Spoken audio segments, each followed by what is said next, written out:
مەبەستی ئێمە قیامەت بووە. چرایەکی ڕۆشن و پڕشنگدار لە هەرێمی کوردستان کوژایەوە.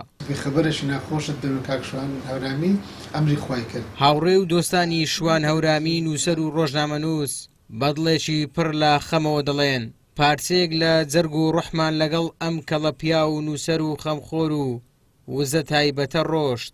کاکشوان یەک لەو پیاوانەیە یەک لەو ئینسانانەیە کە ڕەنگی خۆی نەداتە دەست یەک پێناسە بێک زۆر پێناسی بکەیت لەبەرەوەی کۆمەڵێک خەسلەت و سیفەتی جوان لەو پیاوەدا هەبووە. من لەو کاتەیدا کە لە سندیکای ڕۆژنامەنووسانی کوردستان بێکەوە بووین زیاتر لە نزیکەی 5 ساڵ کاکشوان جگەلەوەی ڕۆژنامەنووسێکی چالاک و پسپۆر و شارەزا بوو لە بواری پیشەی ڕۆژنامەنووسی زۆرش بڕوای بەوە هەبوو کە دەبی ڕۆژنامەنووس پابەندی ئیتیکی ڕۆژنامەنووسی بێ. جگە لە پیشەی ڕۆژنامەنووسی دەستی نووسینیشی لە بوار و کاجیازیاکان هەبوو. توانایەکی ئەدەبی باشیشیە بۆم زۆر جار پێم دەگوت کاکشوان ئەتوخوا دروستی کردووی بۆی شعر بنووسی بۆی قسەی ئەدەبی بکەی ئەوەندە هێمن و لەسەرخۆ بوو ئەوەندە هێمن و لەسەرخۆ بوو ئەوە بەشێکی لەوە بوو کە بەهرەیەکی ئەدەبی قوڵی هەبوو. تقریبان 5 ساڵ بەیەکەوە بووین.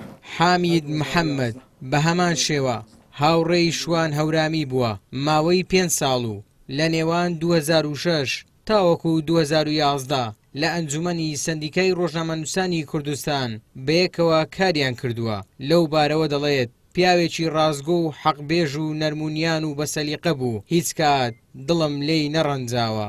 بۆ ماوەی 5 ساڵ لە ئەنجومەنی سندیکای ڕۆژنامەنووسان پێکەوە بووین. ئەو ماوەیە لەو 5 ساڵەدا ئەلحەمدولillah کاکشوان بەوە ناسرا بوو کە پیاوێکی هێمن پیاوێکی حەقبێژ پیاوێکی ڕاستگۆ بە ئەدەب خاوەن ڕەوشتی بەرز بەڕاستی وە لە هەمان کاتا پیاوێکی متەواضع و خاکەڕا خاکی پرسوڕامان زۆر ئەکرد بە یەکتری هەتا بڵێ بە ئەدەب بوو هەرگیز ئینسان لەگەڵێ بۆ بێتاقەت نەدەبوو یان هەڵسو کەوتێکی بکردایە کە مەسەلەن بەدڵت نەبێنە خێر ئەو ڕێزی لە بەرامبەرەکان ئەگرت. دەرکردنی ڕۆژنامەی بزوتنەوەی ئیسلامی وەکو خولیایەک وابوو لەلام. شوان هەورامی بە درێژایی تەمەنی لە ناوەندە میدیایەکانی بزافی ئیسلامیدا چەندین بەرپرسیارەتی و پۆست و ئەرچی لاستۆ گرتووە. خاوەن قەلەمێکی بەبڕشت و بیرکردنەوە و نووسینی قوڵ بووە. ڕۆژی هەینی 8 ئاب واتە مانجی 8 2025 پاژماوەیەک لە نەخۆشی بۆ 2000 ماڵ ئاوایی لە ژیان کرد.